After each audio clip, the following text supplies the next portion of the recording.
హల్లెలూయా.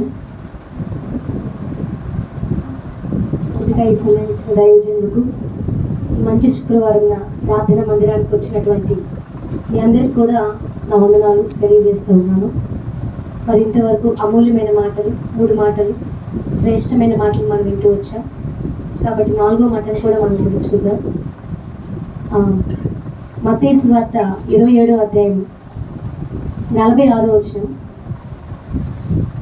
ఇంచుమించు 3 గంటలప్పుడు యేసు ఏలి ఏలి లామా సబక్తాని అని బిగ్గరగా కేక వేసెను.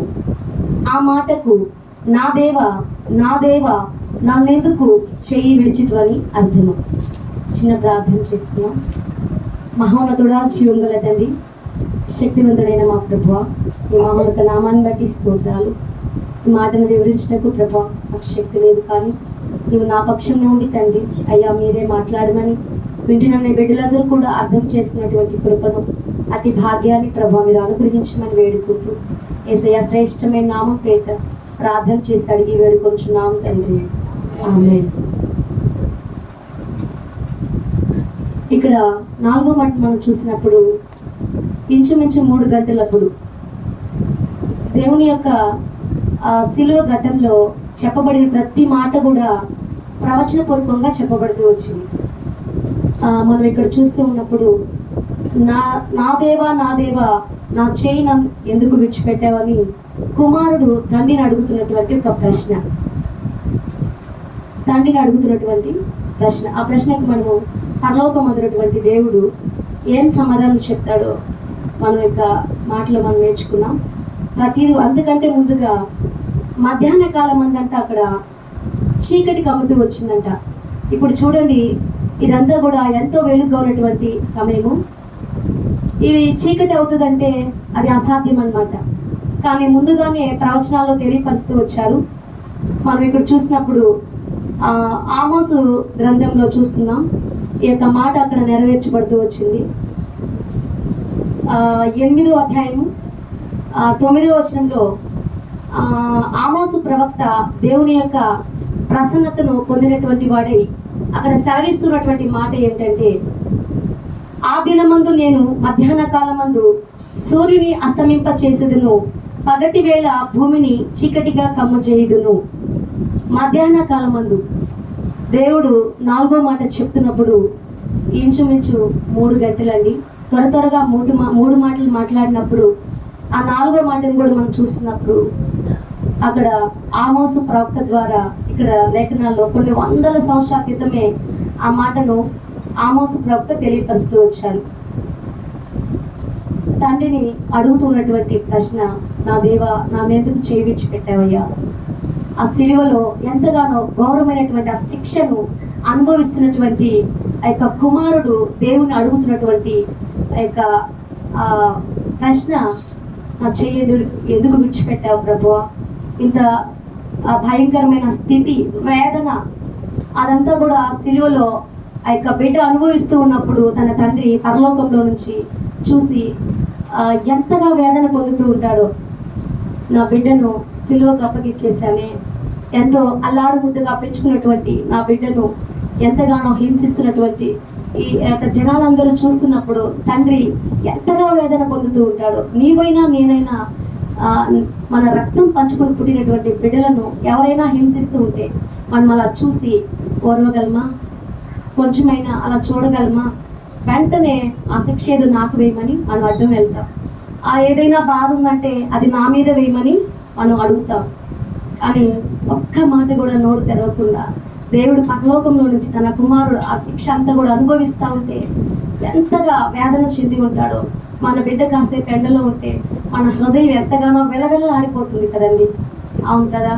ఇదిగో నా బిడ్డ నేను ఎంతగానో ప్రేమించాను, ఎంతగానో అల్లారు ముద్దుగా ఎంతగానో నేను చక్కగా పెంచుకున్నాను. కానీ నా కుమారుడు శిక్షను అనుభవిస్తున్నాడు, వేదన అనుభవిస్తున్నాడు, ఎంతగానో హింసిస్తూ ఉంటే ఆ యెరూషలేము పట్టణం అంతా అక్కడంతా కూడా ఆ వీధుల్లో నోరు తెరవలేదండి. నోరు తెరవలేదా ప్రేమ, పదులు పలుకలేదా ప్రభు, నోరు తెరవలేదా ప్రేమ,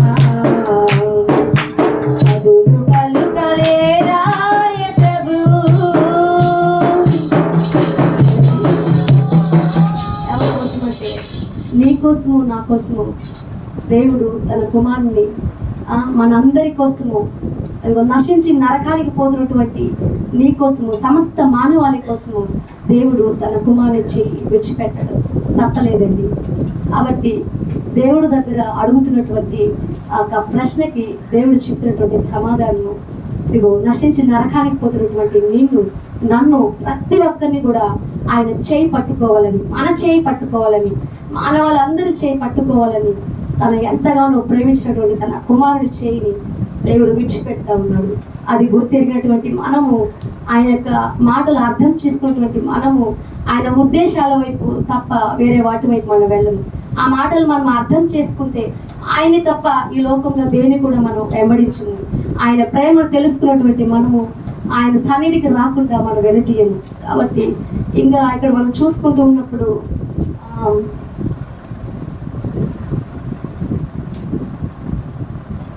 మార్కు సువార్త 15:34 అక్కడ కూడా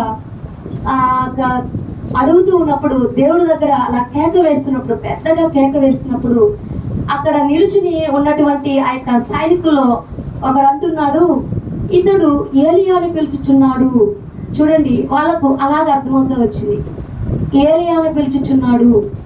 ఇంకొకడంట, ఏలియా వచ్చి ఇతని సెలవు మీద నుంచి దించునేమో చూద్దాం రండి అనుకుంటున్నారు. వాళ్ళు ఎంతగా హింసించారండి, దూషించారు, అవమానించారు, ఎంతో వేదన చేశారు. మానసిక క్షోభకు ఎంతో భయంకరమైనటువంటి ఆ యొక్క సిలువలో ఎంతగా హింసించినప్పటికీ ఈ రోమా సైనికులకు ఏమాత్రము కూడా తృప్తి లేదు.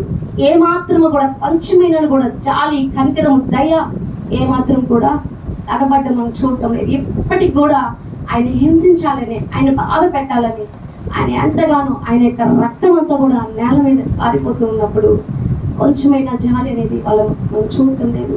వాళ్ళు ఎంతగానో అసలు హింసించాలన్నటువంటి అదే ఆలోచనలోనే ఉన్నారు. మన ఎదుటి వాళ్ళకి చిన్న బాధ వచ్చినప్పుడు మనం చేతులు ఇలా కళ్ళకు అడ్డం పెట్టుకుంటాం. ఎందుకని? వాళ్ళకి కడుతున్నటువంటి ఆ రక్తాన్ని మనం చూడలేము. వాళ్ళ దగ్గర ఉన్నటువంటి ఆ బాధను మనం చూడలేక, ఎవరో మనం తెలియదు వాళ్ళు మనకి, అయినా కూడా మనము అలా చేతులు అడ్డంగా పెట్టుకుంటాం. ఎందుకంటే ఆ కనికరం, ఆ దయ, ఆ జాలి అనేది మనకు ఉంది కాబట్టి. ఇక సైనికులకైతే ఏ మాత్రం కూడా లేదు. ఆయన ఎంతగానో హింసించాలని చూస్తున్నారు తప్ప కొంచెమైనా కనికరం లేని బిడ్డలుగా ఉన్నాడు. ఇదే విధంగా మనం చూద్దాం, అబ్రహాం కూడా తన కుమారుని, ఒక్కగానొక్క కుమారుడు, ఎంతగానో ప్రేమించినటువంటి కుమారుడు, 100 సంవత్సరాల తర్వాత ఒక బిడ్డను దేవుడిస్తే ఆ బిడ్డను దేవుడికి ఇవ్వడానికి అబ్రహాం వెనుతీయలేదండి. ఉందా అతి నిరీక్షణ, అతి మనకున్నటువంటి నిజంగా త్యాగాన్ని మనం గుర్తించుకునే వాళ్ళంగా ఉన్నాం. అబ్రహాం తన కుమారుని తీసుకువెళ్తూ ఉన్నాడు. అడవులో తీసుకువెళ్తూ ఉన్నప్పుడు ఆ బిడ్డ ఎంతగానో అడిగి ఉంటాడు, నాన్న మనం ఎక్కడికి వెళ్తున్నాం? మనం బలి ఇవ్వడానికి వెళ్తున్నాం కదా, కట్టెలు మనతో ఉన్నాయి, నిప్పు మనతో ఉంది, మరి గొర్రెపిల్ల ఎక్కడ నాన్న అని ఆ బిడ్డ అడుగుతూ ఉన్నప్పుడు అబ్రహాం ఎంతగా బాధపడి ఉంటాడు. తన హృదయంలో ఎంతగా వేదన చెంది ఉంటాడో కదా. అయ్యో నా బిడ్డ, నువ్వే ఆ బలి, నిన్నే నేను బలిపోతున్నానని అబ్రహాం ఎంతగా వేదన చెంది ఉంటాడో, ఎంతగా బాధపడి ఉంటాడో. నిజంగా మనం చూస్తున్నప్పుడు ఇస్సాకు హ్యాపీగా తన తండ్రితో వెళ్తూ ఉన్నాడు. వెళ్ళినప్పుడు అబ్రహాం తన యొక్క కుమార్ని ఆ బలిపీఠం మీద కట్టెలు పేర్చి తన కాళ్ళకు ఆ యొక్క కట్లు కట్టి, చేతులు కట్లు కట్టి ఆ బలిపీఠం మీద పడుకోబెట్టేసినప్పుడు ఆ చెయ్యి పైకి ఎత్తి ఆ యొక్క కత్తితో తన్ని వధించాలనుకున్నప్పుడు, అబ్రహాం ఆగు, నీవు ఆ పిల్లవాడి మీద చేయి వేయొద్దు. నిజంగా ఇంతటి నిరీక్షణ అబ్రహాము తన కుమారుని దేవుని సన్నిధిలో ఇవ్వడానికి ఏమాత్రం కూడా వెనుతీయలేదు. కాబట్టి ఇస్సాకు ఎంతగా కామ్గా ఉన్నాడండి. మనమైతే ఎక్కడికి నాన్న అడిగి బొమ్మంటున్నాం ఎండలోకి అని మన పిల్లలు వెంటనే ఎదురు తిరుగుతారు కదా, వెంటనే వాళ్ళ క్వశ్చన్ చేస్తారు కదా, వెంటనే వాళ్ళు అడుగుతారు కదా, నీకు నా మీద ఏమాత్రం కూడా ఇష్టం లేదు, కొంచెం కూడా నా మీద నీకు ఏమాత్రం కనికరం లేదు నాన్న, నన్ను ఇలాగా వదిలేసావు, నన్ను ఇలాగా ఇబ్బంది పెడుతున్నావు అని వెంటనే క్వశ్చన్ చేసే వాళ్ళుగా ఉంటున్నారు. కానీ అబ్రహాం అయితే తన బిడ్డకు ఎంతటి విధేయత నేర్పిస్తున్నాడో ఇక్కడ మనం చూస్తూ ఉన్నాం. నిజంగా నోరు మాత్రం మెదపలేదు, కామ్గా బలిపీఠం మీద బిడ్డ అలాగా పడుకుంటున్నప్పుడు నిజంగా వాట్ ఏ వండర్ఫుల్. నిజంగా ఆ యొక్క విధేయతను బట్టి దేవుని సన్నిధిలో ఎంతైనా ఇస్సాకును పొగడకుండా ఉండలేకుండా ఉన్నాం. అక్కడ చూస్తూ ఉన్నప్పుడు అబ్రహాం ఆ కుమార్ని ఎంతో వేదనతో ఆ బలిపీఠ మీద పెడుతూ వచ్చినప్పుడు, అలాగే దేవుడు కూడా తన కుమార్ని మన కోసం పరలోకం నుంచి ఎంతో చక్కటి ధవలవర్ణుడు రత్నవర్ణుడు ఆయన, మనం 10,000 మందిలో కూడా ఆయన మనం చూడగానే గుర్తిస్తామట. కాబట్టి అప్పుడు అడుగుతున్నటువంటి మాట, నాన్న నాన్న ఎందుకు నువ్వు నన్ను విడిచిపెట్టావు? నేను ఏం తప్పు చేశాను? ఇంతవరకు కూడా ఎప్పుడు వ్యతిరేకంగా దేవుడి దగ్గర అడగలేదు, ఎంత హింసిస్తున్నా కూడా నోరు తెరవలేదు కదా ప్రభు. కానీ అక్కడికి వచ్చేసరికి 4వ మాటలు అడుగుతున్నాడు, నా చేయి ఎందుకు విడిచిపెట్టావు? ఎంతగానో వేదన చెందినవాడై, ఎంతగానో తన చేయిని విడిచిపెట్టినప్పుడు ఎంతగానో బాధ చెందినవాడై అడుగుతున్నటువంటి మాట, నా దేవా నా చేయి ఎందుకు విడిచిపెట్టావు? నేను పరిశుద్ధుడనే, పవిత్రుడనే, నిష్కలంకుడనే, నిష్కల్మషమైనటువంటి వాడనే, ఈ భూమి మీద ఎటువంటి పాపము చేయనటువంటి వాడిని, మొట్టమొదట వ్యక్తిని ఆ నేలను చేయి విడిచావు ప్రభువా అని దేవుడు దగ్గర అడుగుతున్నటువంటి తన తండ్రిని కుమారుడు అడుగుతున్నటువంటి ఒక ప్రశ్న. ఆ ప్రశ్నకు దేవుడు సమాధానం ఇస్తున్నాడు. చూడండి, యోహాను సువార్త 3:16 చూడండి, దేవుడు ఏం చెప్తున్నటువంటి మాట ఒకసారి చదవగలరా?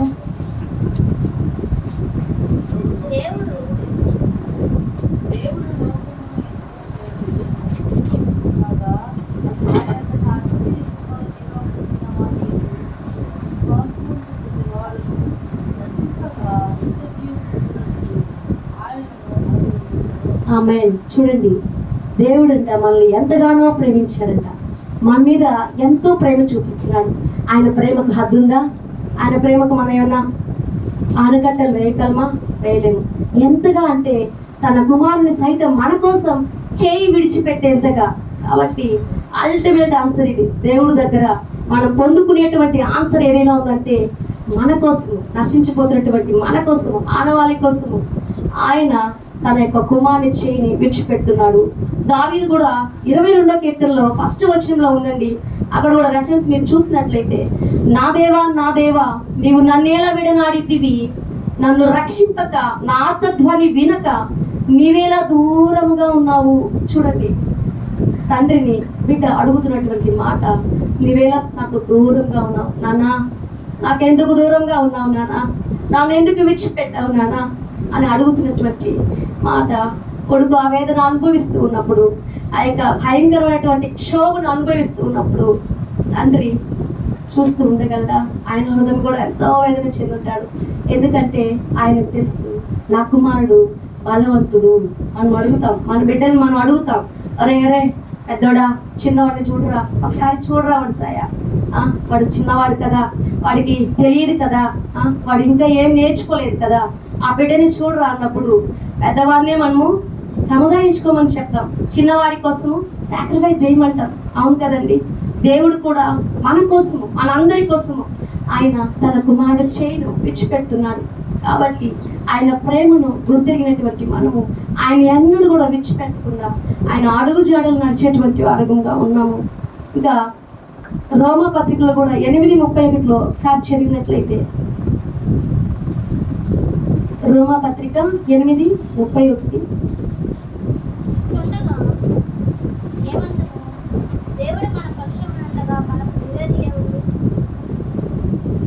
ఎవరు? దేవుడు మన పక్షాన ఉండగా మనకు విరోధి ఎవరుంటారు? మనకు విరోధులు ఎవరు కూడా ఉండరు. కాబట్టి దేవుని సన్నిధానంలో నీవైనా ఆయన చిత్త ప్రకారం నడుచుకుంటున్నప్పుడు, ఆయన మాట విని విధేయత కలిగి ఉన్నప్పుడు, ఇదిగో హెబ్రీ పత్రికలో అంటున్నాడు, లేక ఎడ్ల రక్తం అందేనను మేకల రక్తం అందేనను నీకు క్షమాపణ కలుగుతుంది.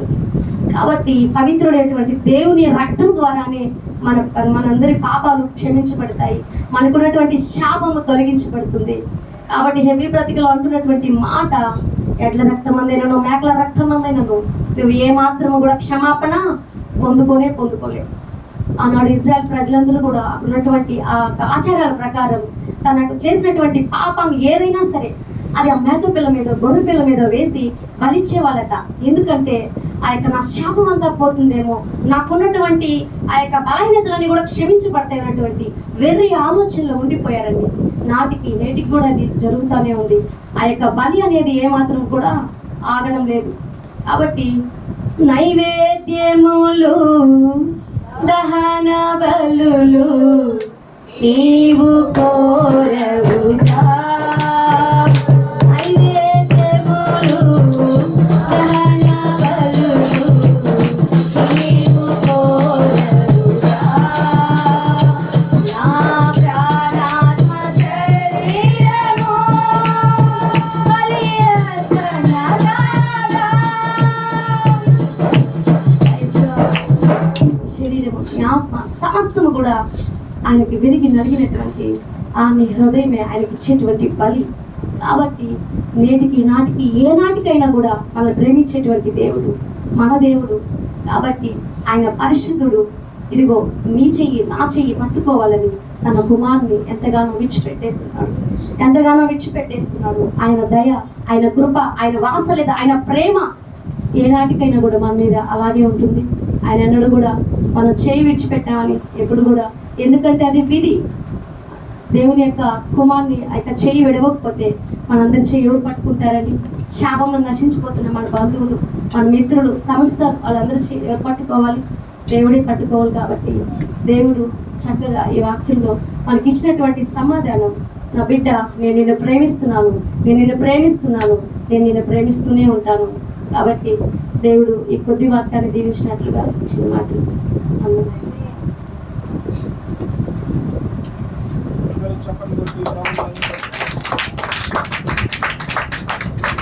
చెప్పండి.